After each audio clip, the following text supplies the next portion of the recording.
behind the traveling traveler. All right, so just a little bit about Gary and finding out what makes him tick. So let's start off with just a little bit of, just get warmed up a little bit, okay? All right. Let's do a little rapid fire questions, all right? Hey, David?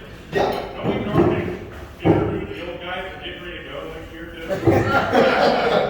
That's next. There's something you're You know something, I don't know what. All right, here we go. So, coffee or tea? We don't have enough time. Neither one. Oh, we need a microphone on, yeah. Just pass it back and forth. You won't be. Robert's got one. Robert kept his.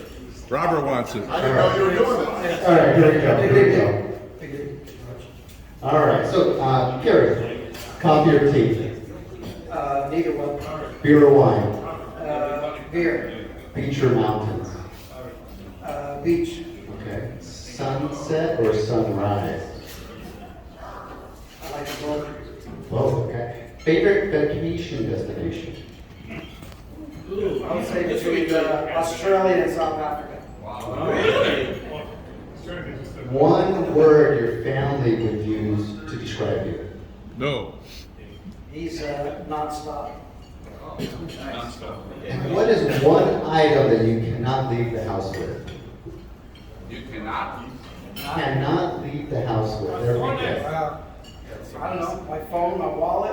All right, okay. Just get a little warm up once here. All right. So just tell us a little bit about yourself, about where you grew up, from your childhood, and what brought you to Whittier.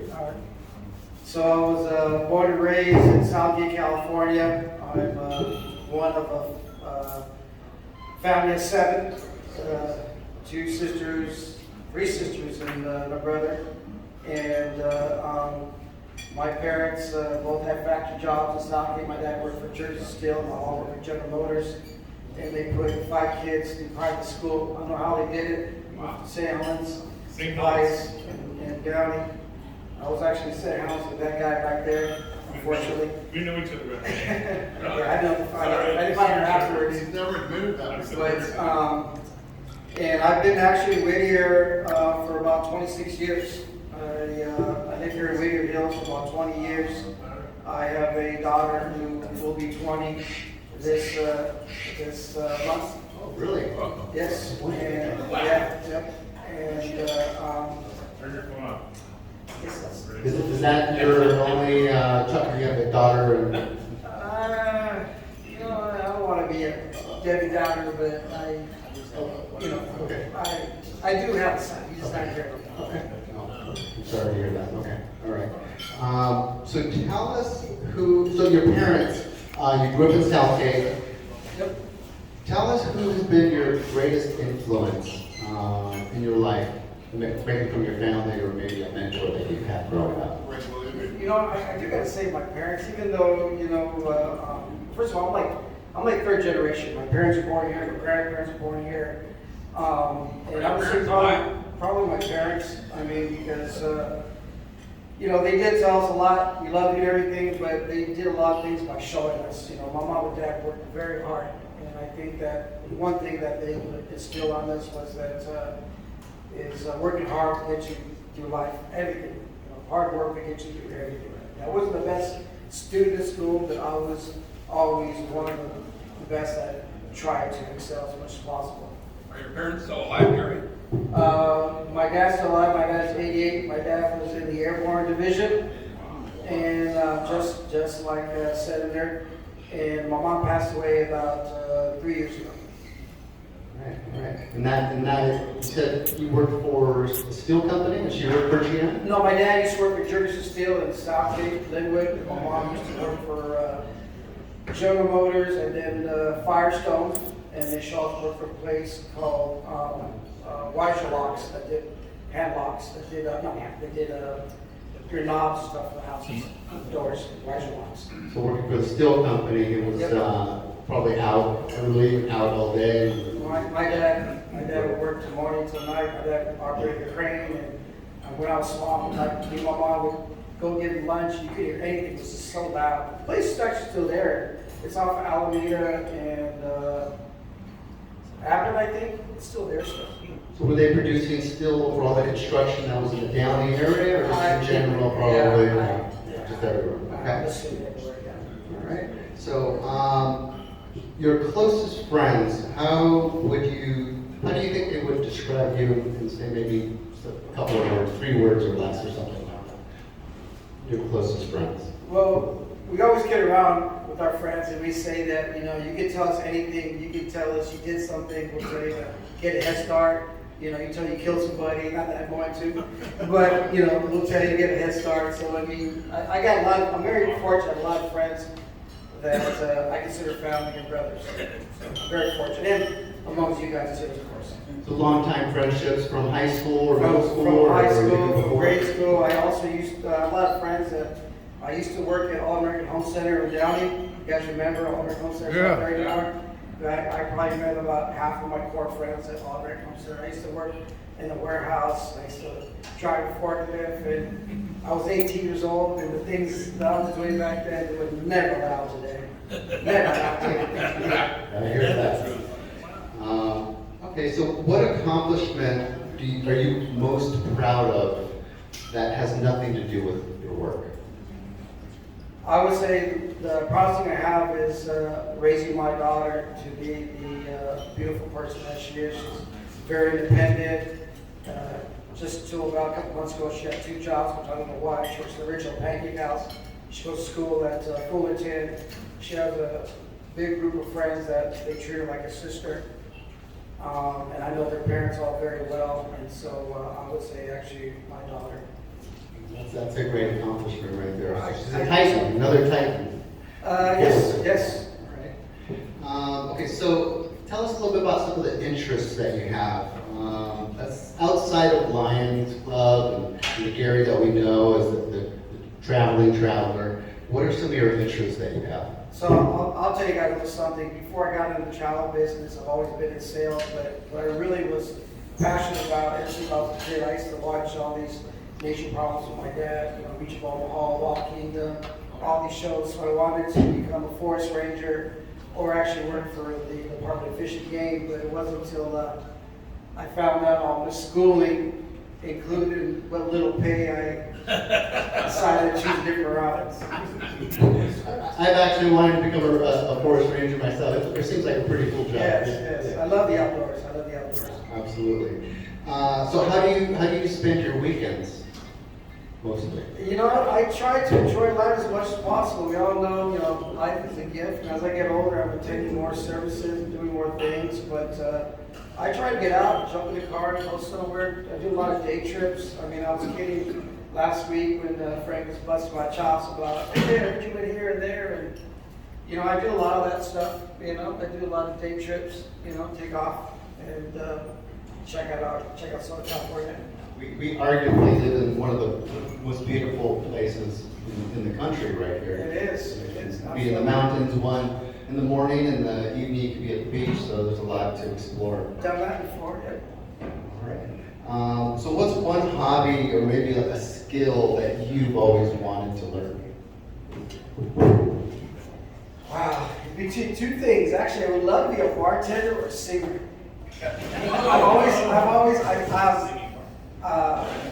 My house, as I say, is an entertainment house. I do a lot of, I've done a lot of party stuff. I love entertaining people, make sure they have a good time. And also, too, I love watching bands, and I'm like, man, it's so freaking great if I can sing, which I can't. But I think Well, if you were to sing, just indulge us a little bit, what genre or what type of music would you? I don't know, you know, I grew up in the 80s, so I grew up when, you know, rock came out, metal came out, R&B came out, rap, K-rock stuff came out, so I mean, I'm just a fan of music. I love all kinds of music. Do you play any instruments? But like to, I don't. Okay. Tell us about the best trip. Now, you're a traveler, so the best trip you've ever taken. Like I said, I've been very fortunate. I've been in the travel business for 34 years. I've traveled the world, you know, and there's a lot of great places. I get that question asked all the time. But, you know, it's a tough one between South Africa and Australia, but if you really had to pick apart, I would say South Africa. And the reason because it's so unknown and people think that, you know, my question before I went years ago And I was actually just going there just me and my girlfriend. All of a sudden, it turned into like 16 people that went. And went there for my birthday, celebrating my 50th birthday. But one of the biggest questions I had was, what am I going to eat? What am I going to drink? Is it safe out there? Am I going to get, tore by mosquitoes? And everything I thought, I was off. I mean, it definitely exceeded all expectations. The food is absolutely amazing. The beef, the chicken is like the stuff they had when we were kids. The people are just warm. The scenery is beautiful, but the animal life, I mean, I'm as close as Gus or Ed to a lion or a rhino. People say, how do you get so close in a Jeep? The thing about a Jeep is that you're on safari, is that you're supposed to wear like neutral colors, and these animals think that this Jeep is another animal, so that's why they don't really come to you, interact with you.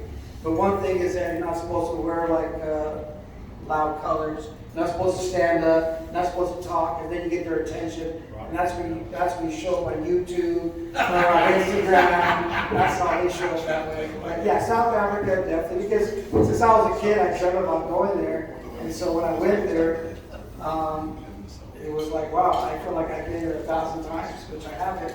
But when I went, it was absolutely amazing. Absolutely amazing. How are the prices in South Africa compared to what? Very, very reasonable. The rand is very expensive. That's why South Africa is still hot to this day right now. The same price you can go to Europe, you can go the same thing in South Africa and get all your meals and drinks and also get the safari included and get your lodging, everything included. Is that where you met Gavin, the safari? Yeah, guide? Gavin was actually my guide, and we became friends. The funny thing about it is that I had, like I mentioned, I was going for my birthday, and I had 60 of my friends with me. I actually took because you remember Carol Crosby from the Chamber? She came along with Rob and some other people, and they asked me, Carol was like, Gary, how long have you known Gavin for? I go, about 3 days. And she says, it sounds like you guys know each other for a long time. And him and I are exactly 20, he's 20 years younger than me. And I said, I don't know, we just hit it off. He has a passion for South Africa. I have a passion for wildlife, and we kind of just mixed it. And on the last day of the trip, he was like, we got to do this together more. And I said, you're my guy. And ever since then, we've been doing safaris to his family. They're third generation safari company out there. So. Wow. And he comes out here sometimes for He comes out once a year. He stays in my house. We do a couple of trade shows. I just had some clients here from Waiter, just came back just 3 days ago. Sounds like a great trip. Amazing, there in amazing. South Africa. All right, so talk about maybe a book or a movie or a song that's had just an impact on you. Some type of maybe like an anthem type of song or just anything like that. I'm a big fan of movies. I've been watching movies since I was a kid. My mom and dad watched a lot of black and white movies, and I'm a big fan of music. I mean, growing up, we heard everything from big band to Elvis to stuff from the 50s, the 60s. I mean, I could probably go on that show, name that tune, and I'd probably be doing well because that's the music that we grew up in. Big band, big swing, Big Goodman, what's his name, Glenn Miller, but I don't know, when I think about things, as I get older and I hear stuff, I get a radio reminds me of like my dad. I catch myself listening to older music or sometimes watch that black and white movie reminds me of my mom, so I don't know, a little nostalgia, but also brings back a lot of memories too. Yeah. Okay. All right, so let's talk about maybe just a fun fact that about yourself that surprises people when you mention it. Just something that somebody wouldn't expect from Gary. Well, I'm a very sarcastic person. I like to kid around a lot. I tell people, hey, if I kid around, then listen to me, I like you. Here I got a few of these guys I know for a while and stuff, but yeah, but everything's a good fun. I'm a big fan of laughter. You can't laugh at yourself. But I love going to comedy shows. I've been going to for a long time. I said a lot of guys when they first started before they got famous. But I like to kid around a lot. Keeping it light. Yeah, you know, Right. all the good fun, all the good Right, fun, you know. right. Okay, so if you were to win the lotto tomorrow, what's the first thing you would do? If I would win the lotto, A big one, a big lotto, yes. I would probably pay off all my family's debt, and I'd take them on a trip a lifetime. That's nice. Okay, that says a lot about you. That's good. All right. That kind of segues into the next section here. Maybe your personal, a little bit personal values that help you to make decisions in your life, be it personal with business or just in general in your personal life. What is something that you think about as a value when you do make tough decisions? You talking about personal business?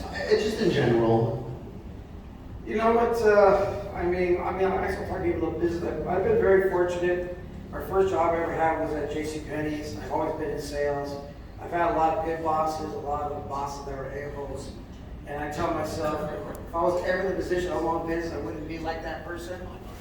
And so I guess that's probably one of them, is that I try to treat people as I want to be treated, you know? And I think that's kind of helped me through life a lot. I like that. Okay. Maybe share with us a lesson that you've learned, either through a mistake that you've made, or maybe through someone else's mistake that you'll never forget. You know, so I'll talk about business again. You know, people always say when you get into business, you should have at least 2 years' money and have this saved and everything. Well, I didn't. When I started this business, 34 years ago, all I had was a dream and a vision. I knew a girl named Rabia, and she was in the travel business too. She wanted to kind of expand her business, so I told her my vision. I want to do this travel agency, so she jumped on board with me. We had an office in the South Bend, Rosecrans, in the 405 freeway for 15 years. When I first started the business, I had enough money just to cover 1 month's rent and to cover her payroll. But after that first month, we started making money. So if I had to do it all over again, I would definitely start with more money, and I'd probably, people say, would you get a degree in business? And I said, maybe, but I'd probably get a degree in human psychology, because at the end of the day, we deal with people of different personalities, and I would say that dealing with people is probably a little bit tougher than private business sometimes. Right. But that's a great reward. That's a great reward. Well, that leads to the next question. What does success mean to you today?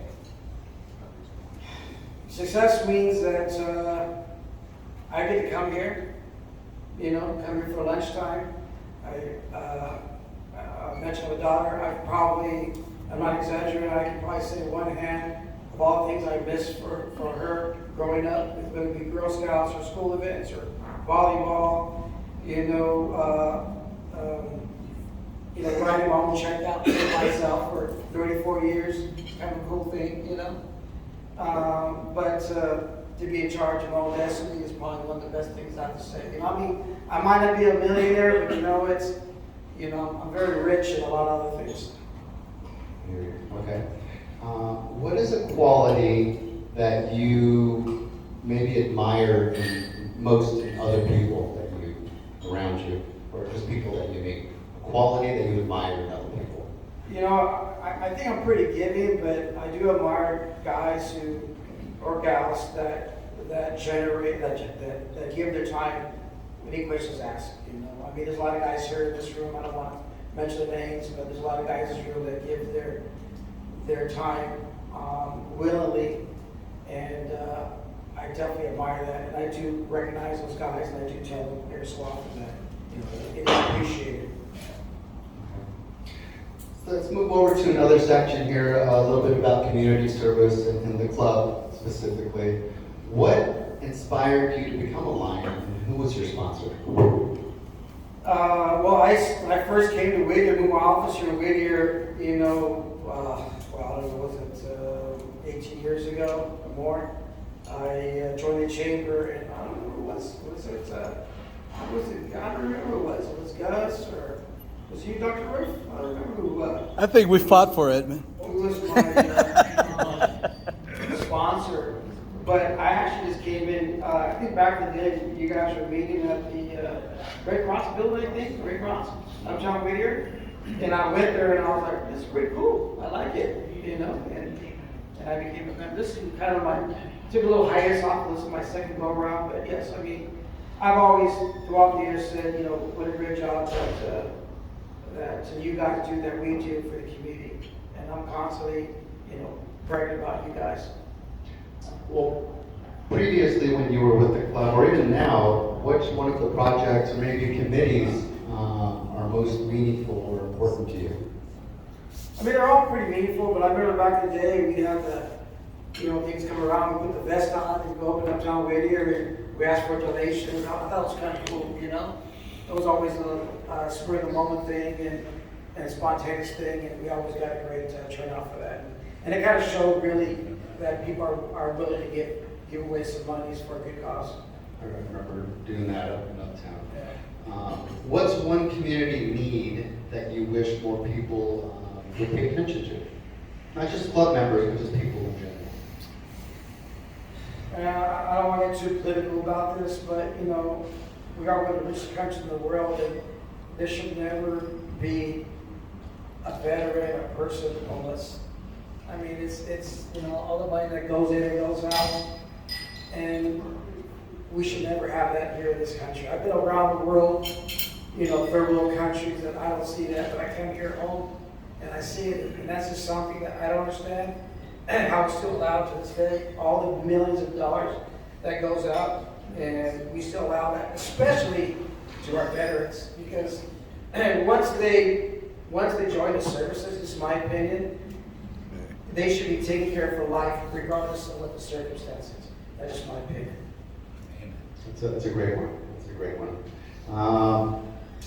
Gary, you were in line before to be club president here before, and looking forward at the possibility of becoming president again, would you welcome that opportunity? Yeah, I would consider it. You know, I would definitely consider it. I'm at a point now that I got my business back running full time, you know, right after COVID, you know. So I got my agents working. But yeah, it'd be something that I would consider down the road. Yeah. Is that your question, or is that a Campaign. Yeah. You can erase that part of the video if you want. If we're going to heading into the tail end of this here, if your younger self could see you today, what would make him proud? Longevity, and I'm still here, you know, I had no business experience, you know, I had no experience in finances, I didn't know much about business whatsoever, except for I had a dream, I had a vision, and I had a drive, and I could see it, and I kept moving forward to it. What experience, if any, what experience has changed your perspective on life? I mean, I've always said, you know, life is a gift and time waits for nobody. And as I get older, you start getting wiser. And, you know, you guys know we start attending more services and we start hearing about people's elements and things like that. And I tell a lot of my clients who are retired, about to retire, and say, Gary, we're going to plan this in 2 years or a year from now. And I said, you know what? Maybe I'll consider it now because sometimes we might not have tomorrow. And so I try to live to the moment. I try to live life as best as possible at the moment without living it precariously. Yeah, have I done it miraculously? Yeah, I've done my fair share of it. You know, but I definitely try to live life to the fullest because I know we all have an expiration date.